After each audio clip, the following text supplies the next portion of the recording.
It's Monday. It's morning. And it's macabre. It's just a little macabre. Just a little tiny macabre. Welcome to Monday Morning Macabre, ladies and gentlemen. We're back. Ladies and women. Welcome back to Especially another week. Women Oldman. Women Oldman is my favorite actor. It's also the lucrative demographic. Commissioner Gordon. Sirius Black. Welcome to the podcast where me and Scones, I am Darcy, that is Scones, where we talk about spooky, scary stuff. The scariest and spookiest mysteries. Yeah, the scariest and spookiest of stuffs. And you guys come every week and you go, hey, 3 out of 5. Sometimes it's a mystery. Sometimes it's like, yeah, that guy did it. Sometimes it's like unexplained, cryptid, who's a what's it's in, what nows. But we always manage to tie it back to Woman Oldman. And this week's going to be no different. Before we get to the subject, clerical error last episode, Sligo.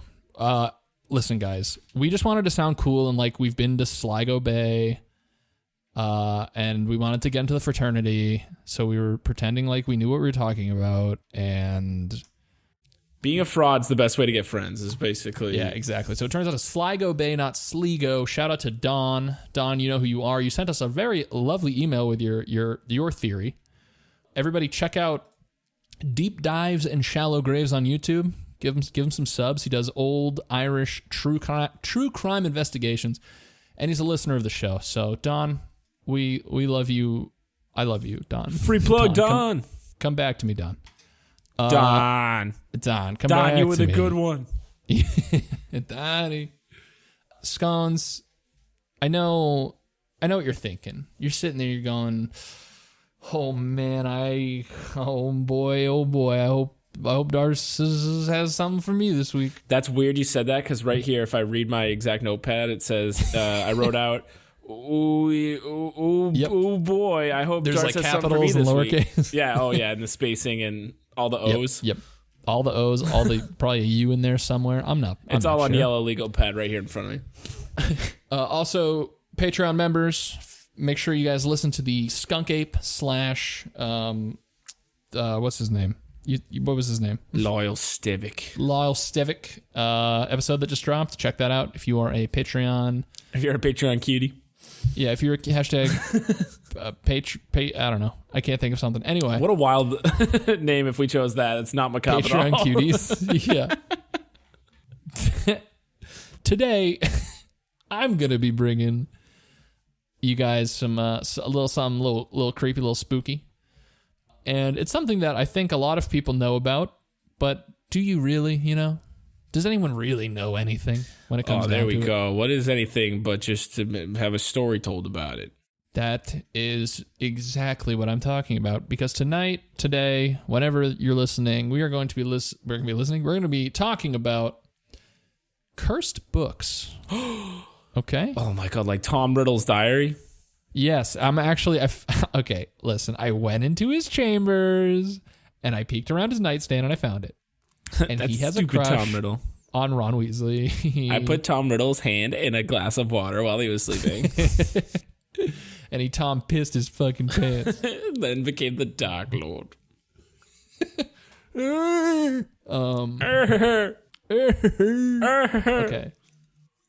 I don't want our listeners to think we're those like Harry Potter people. I mean, I'm going to plug another free YouTube plug. Check out Voldemort laughing like an idiot for 10 hours. It's a great video. He's not wrong. It's pretty good. Okay, so I'm going to start with this little article I found called 5 Cursed Books You Should Read at Your Own Risk. Oh, geez, I don't know, Dars. Reading is for rich people. Yeah, reading's for we eat the literate. That's our punk rock band. Look out, Patreon listeners, for that album coming out. I just got electrocuted by my headphones. Hold on, this hurts. They're listening to us. I'm sorry, the 1%. I didn't mean it. Okay, that hurt a lot. I don't know what just happened. All right, keep going. It's either I got electrocuted or I'm having a stroke on air. But hey, I'll keep going because I love you. This is a Digital Trends article. I'm just going to hit you with a little light reading first. Then we're going to jump into a beefy boy that you guys have probably heard of. But it's a mystery, and boy, do we like them. So, 5 cursed books you should read at at your own risk. It may seem like the spookiest thing about walking into a bookstore these days is how empty it is, with many choosing to swipe away on their Kindle as the shelves of old and rare books collect dust. But there's nothing compared to the cursed books that have haunted us for centuries. For centuries. While novels are supposed to bring wisdom and wonder, there are few books in the world so cursed that one page flip will leave you with years of bad luck and misfortune. Bum, bum, bum. Do you think a Kindle can be cursed? Hashtag cursed Kindles? I don't think... I've just never seen Bezos put a not cursable sticker on one. He has not put any signets, symbols, signs, other S words on top of any electronic Amazon sells. Your silence is damning, Jeff Bezos. Bezos, answer us. So the first one up on this list is The Orphan's Story. It can take a while for an author to get their big break. Even the first Harry Potter manuscript was rejected 12 times. Bum, bum, bum. This is the Harry Potter episode now. Apparently it's the Harry Potter episode. Avada, stop listening. But 400 years is surely a new record.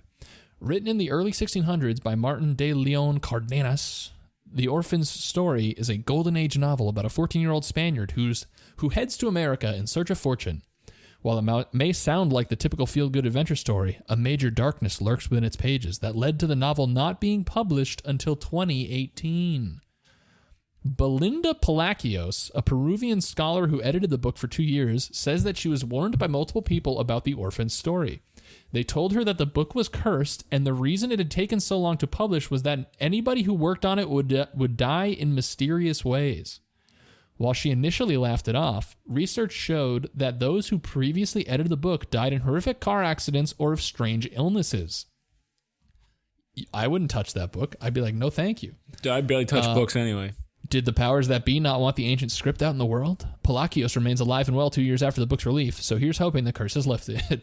Dude, have you checked up on her? Since the writing of this article? Yeah, that's a good point. That's a good point. It's midnight. Where's your Belinda Palacios? Call her up.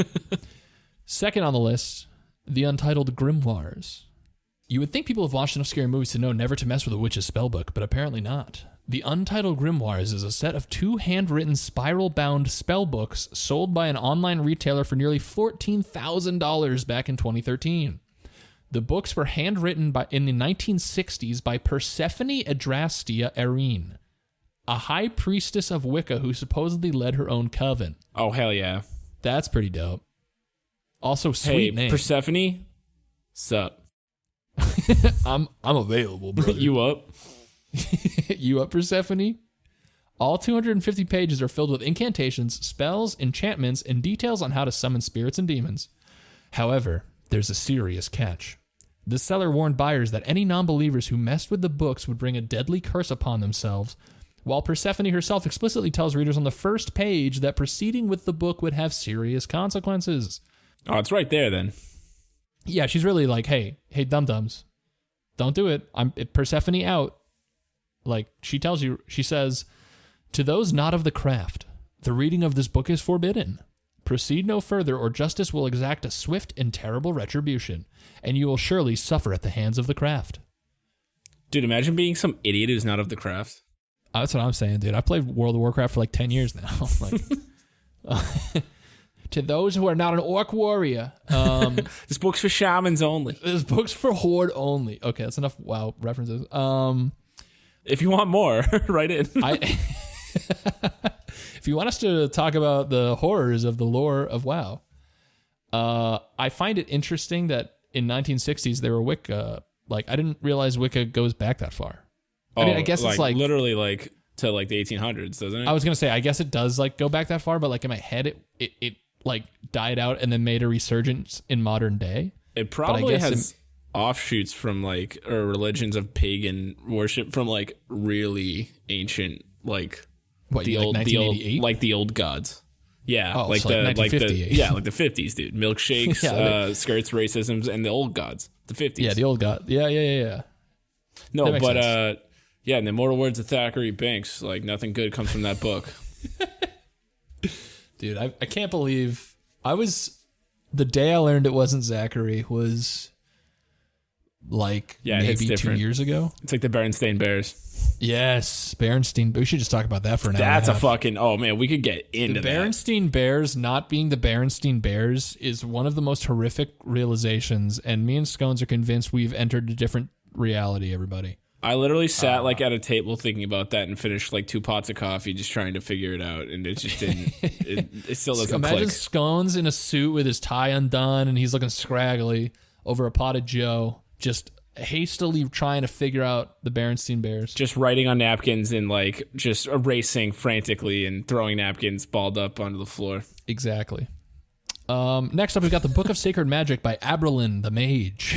So maybe we're still talking about World of Warcraft? I'm not sure. Yeah, I don't know. Most parents give their kids toys or a new phone as a gift, but Abramelin gave his son a book full of mythical curses. That works too. Since it was translated to English in 1900s, this 15th century novel has a reputation for being cursed. There are several theories why, but most believe it has something to do with the mage's belief that everybody has their own unique personal demon. That's pretty cool. I hope that's true.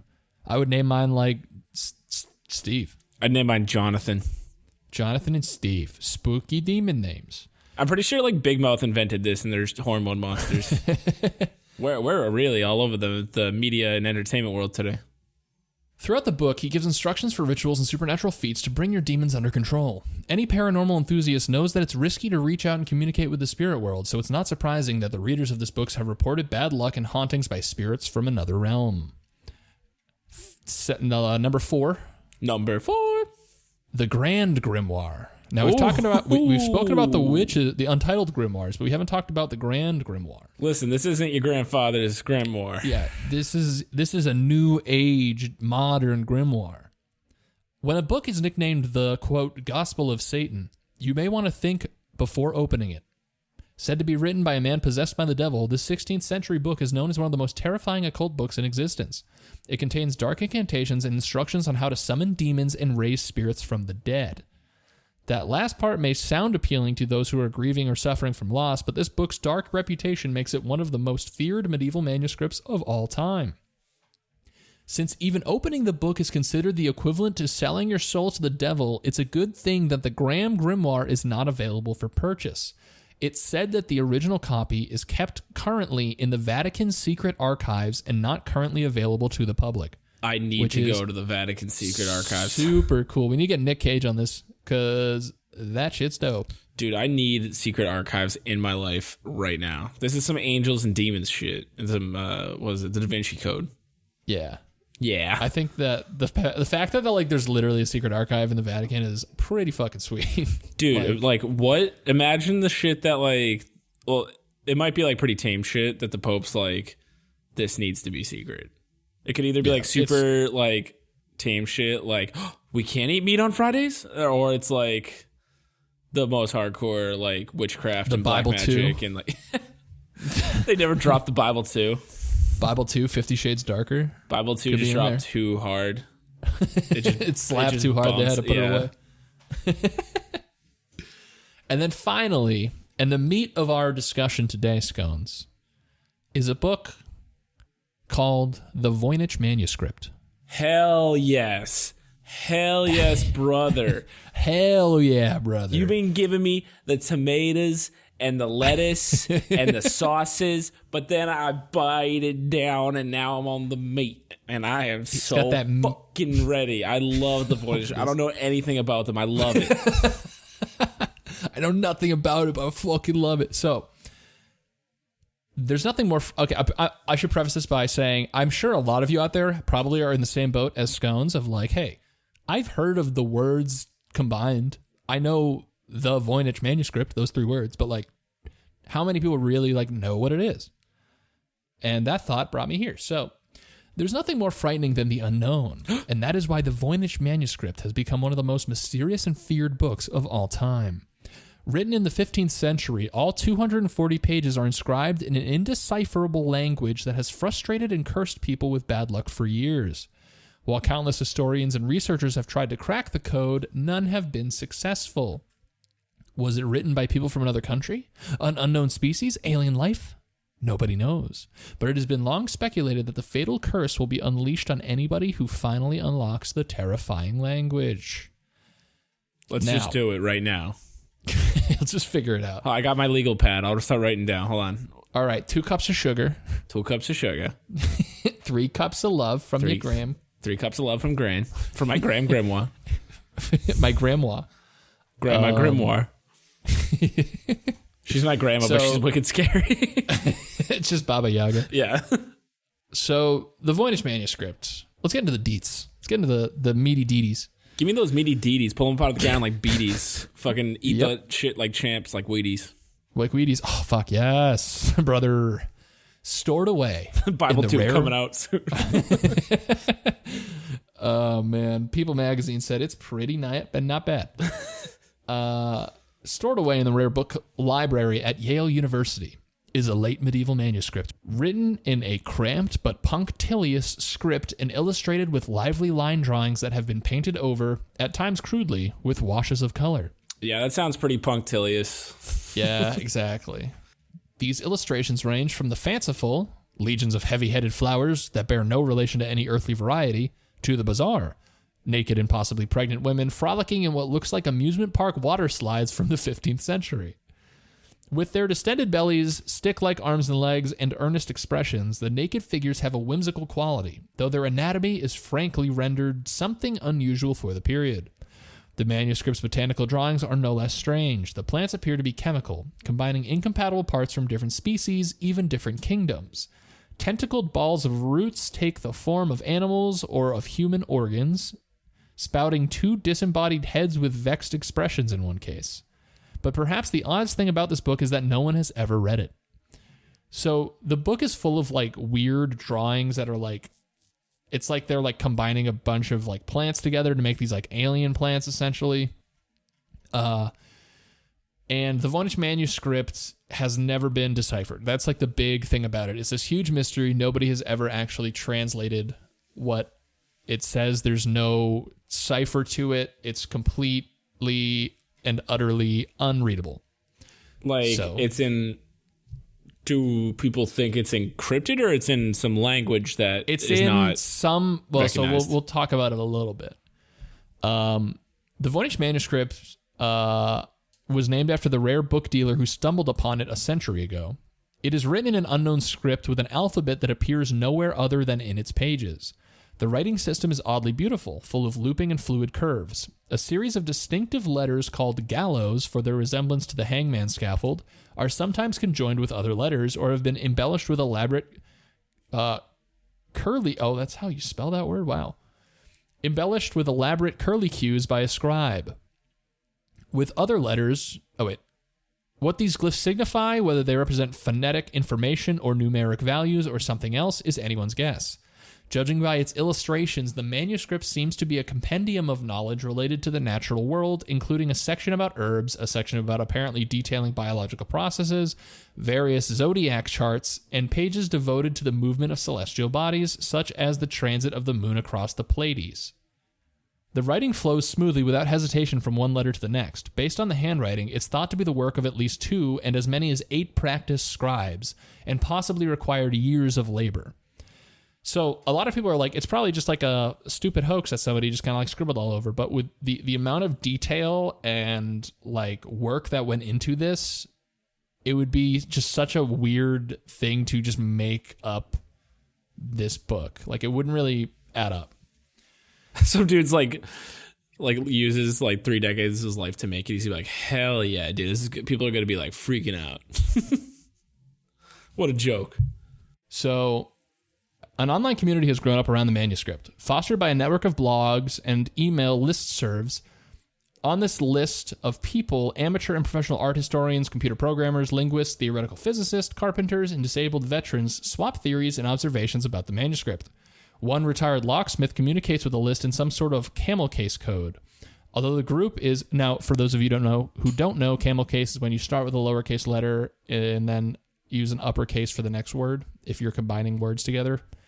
That's at least how it's used in programming. I just want to chime in because it's like, hey, I'm a programmer, so I know that, okay? He's smarter than you, so shut up. Okay, so when I make a variable name and I call it something like number 2, it would be like lowercase n in number and then uppercase T in 2. Yeah, my boy's wicked smart. Wicked smart. Hello, world. Although the group is geographically diverse, with messages arriving at all hours of the day from various time zones, most of its membership seem to be male and over 50, and it has more than its share of oddballs. On this score, no one is judgmental. We're all happy to spend hours debating the finer points of stretching sheepskin to make parchment, or sparring about whether the manuscript is nothing more than a practical joke. Indeed, the theory that this whole thing is fraud comes up frequently. The mysterious text can't be solved, or so the thinking goes, because there is nothing to solve. Instead, the book is a fake, either modern or medieval, containing pages of meaningless symbols. The hoax hypothesis can't be ruled out, but if the Voynich is fake, it's an elaborate one. A 20th century scam artist would have to have located 120 sheets of blank 600-year-old vellum in anticipation of the invention of radiocarbon dating.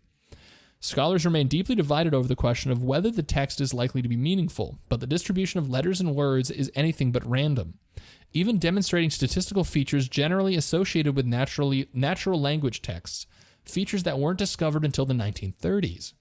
And although a single word has yet to be decoded, recent studies have shown distinct vocabularies coinciding with a manuscript's division into sections like herbal and astronomical, so that certain words found with plant illustrations do not appear near astronomical diagrams and vice versa. Exactly what you'd expect from a meaningful text organized by topic. But if most of the Voynich devotees reject the notion that the text is meaningless, the reason is perhaps as much emotional as scholarly. We've all devoted so much time to cracking the text, some on the list have been on it for decades, that discovering it is gibberish would be tragic. At the heart of the drive to decode the document is a deep and secret desire for transcendent meaning. At the very least, to discover something more than nonsense or a shopping list or a treasury of monks' dirty jokes from 1426. That'd be sick if it was just dirty jokes. That would be pretty dope. But as much as each of us strive to be the one to crack the code, I think a few of us would truly like to see it solved. Wilfrid Voynich was wrong that deciphering the manuscript would make it more valuable. The book's resistance to being read is what sets it apart. Undeciphered, the manuscript exists in a sort of quantum indeterminacy, one that collapses into a single meaning the moment the text is finally measured and understood. And no matter how thrilling such a text might be, it will remain a disappointment for being closed off, completed for being, in the end, no longer a mystery. I never did finish my novel involving the manuscript, and I doubt I never will, nor am I any closer to quoting the Voynich. That will be done by someone else, a person more accomplished at such things. But until then, I'll take pleasure in living in a world where, in spite of all our gadgets and progress, a 600-year-old book remains unreadable and unread. This is a New Yorker article by Reed Johnson. Reed. It is just a complete mystery. I really like to think that it's like some cult that had to invent a language to like do weird shit behind the church's back or something. Yeah. That would be I think that's like the coolest it would be, is if it was like some kind of secret code language for some kind of underground society. Yeah, like some religion that like was wiped out at one point from history books. Yeah. And then I came across a few things where some people, like, there's like 5 different articles being like, has the Voynich manuscript been solved? ? And then you read it and it's like, nope. It's like everyone has different, it's like every single time it's a different theory. So I'm like, okay, you all have these different ideas. One of them is that it's a book on herbology. It's specifically, they were saying it's for like pregnant women. It's like a medicine type of guide. It's like what to expect when you're expecting, but from the 1600s. Take these plants, and then the person looks it up. It's like, wait, these don't exist. Got like these tentacled plants. Oh yeah, read this real quick, and you'll know everything you need to know. And they're like, oh boy, oh boy. So they never said having a kid would be this tough. So that's the Voynich manuscript. I think it's super interesting. I don't think it's going to get solved anytime soon, because I feel like at this point with the technological advances that we have, if it's not solved, like, I don't know what else you can, although, well, I take that back. I say that, but literally like a month ago, the Zodiac, another Zodiac letter got decrypted, so I was going to say, in the past, like, 5 years alone, a lot, like, between Lyle Stevick and the Zodiac, and, like, these mysteries are getting solved by the internet. And just like That's really talented people mixed with like technology or just figuring it out. The lettering I'm looking at now, it looks kind of like Elvish from Lord of the Rings. Yeah, it's literally, yeah, think of like the Ring like text and put that on like a couple hundred pages of sheepskin. Imagine like, and also the drawings of like the women are really goofy. Yeah, they're very 16th century, like loopy, weird, like they just kind of like bumbling around, looking silly. They're like, whoever wrote this was definitely like, yo, these letters are perfect and like succinct and flow, and then they got time to draw like people, and they're like, start sweating. Yeah, like go draw this with my offhand. It's pretty accurate, honestly. Wait, so did you say this is in the? This is in Yale. It's at Yale. This is at the Yale like library, like it's kept there. Holy shit, we should go see it. Yeah, actually, we should go see it. We definitely can. I mean, yeah, they must have like an exhibit, right? Let's just go solve it. Like, fuck it. Yo, let's go to Yale and that would be a cool fucking Patreon bonus episode. Yeah, we'll go to Yale and solve the Voynich Manuscript. Yeah, it'd be pretty cool. It'd be pretty chill. Yeah, it'd be chill. I don't know if we should do it. They're gonna be like, "Hey, gentlemen, you can't take that out of the glass." I'm gonna be like, "Get out of my way, library nerd." I'm like, yeah, tell that to our Patreon listeners. We'll break their glasses and start just cracking this baby wide open. Turns out it was the Bible too all along. Oh my god, that would be the perfect. The perfect, just yeah. I think we're onto something here. Is there like, so do people think there's like a key out there to solve it? No, that's the whole problem, is that there's no identifiable cipher or key or anything. Wait, to help with. Did you say we know what culture this is from? Or like, is it European? I believe it's European. Oh, place of origin is possibly Italy. So there you go. What if it was just Leonardo da Vinci like fucking around? Could have been. But I don't know if those dates line up, but could have been. Sure, they're both old. Yeah, that sounds right. Listen, it was before the 1980s. It's all the same. We said the old gods haven't even been born yet. Listeners, I'm interested to hear what you guys have to say about Voynich Manuscript, because people love it. And yeah, I'd love you're to right. know what you guys think. Listeners, you guys just solve it. It'll save us gas money. Yeah, you think I got pocket change? I got to pay for diapers, kid. Yeah. Me too. If you guys figure out the Voynich Manuscript, we'll split the prize money 50-50. I'm sure there's a prize money out there. You're welcome. And then, yeah, I mean, that seems fair. Well, it'll be like 60-40, but it's still, you guys will still get a little bit of change. It's like 70-30 or something like that. So go out there and let us know what you think about the Voynich Manuscript. And check out 10 hours of Voldemort laughing like an idiot and let us know what you think. Yes. Yeah, you got to do that too, because that is quality stuff. But like 10 hours of it. So why don't you, maybe if you sync that, okay, and maybe if we take the Voldemort laughing for 10 hours, sync it up to the Voynich Manuscript in some way. Oh my God. Maybe that's the key. This is it. I think we figured it out. Easy peasy. Guys, we're going to go see if our theory's correct. In the meantime, make sure to follow us on our socials. Monday Morning Macabre on Instagram, MMMacabrePod on Twitter, and MondayMorningMacabre.com for all of your merch needs and Patreon content. And let us know what you think, and we'll see you next week. See you next week, listener. Have a good one. Have a good Monday. Have a good Monday. Have a good Monday. Guys, good Monday, guys. Goodbye. Goodbye.